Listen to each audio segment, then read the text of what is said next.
va a ser símbolo de la resistencia contra la dictadura. Lola Peñalver nace en la Unión de Murcia, en la cuenca minera, en el año 1915.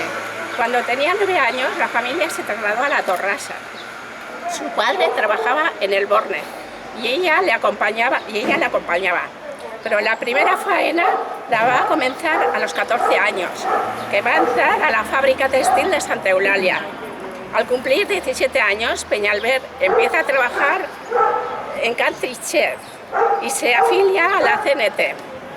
Va a ser una sindicalista muy activa y estará ligada al movimiento libertario en la época de la Segunda República.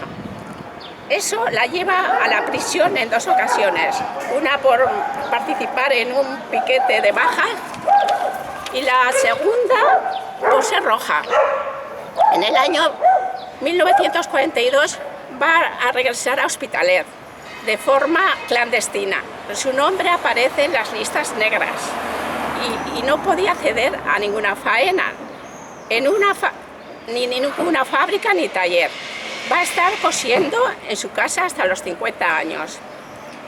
En paralelo, y lucha de Peñalver y Francisca Petra, que es esta, la Francisca Petra, su compañera, que está en Pubillas Casas, se va a convertir en un símbolo de la resistencia contra la dictadura.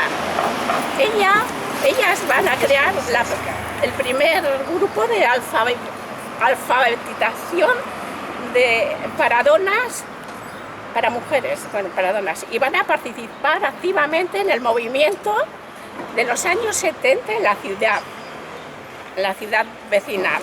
Bueno, esto es un poco la historia de esta, y aquí están, bueno, lo mismo, que fue una representante inacabable, geología femenina de Doñas Anónimas. Bueno, esto es un poco sobre los que os he dicho, ¿no? Que hicieron este es el Distrito 2, esta plaza se la dedicaron a la pareja anarquista Francisca Petra y Peñalver, al costado de esta plaza de los vidrios de Llobregat. Y tiene muy poco tiempo, es reciente y bueno.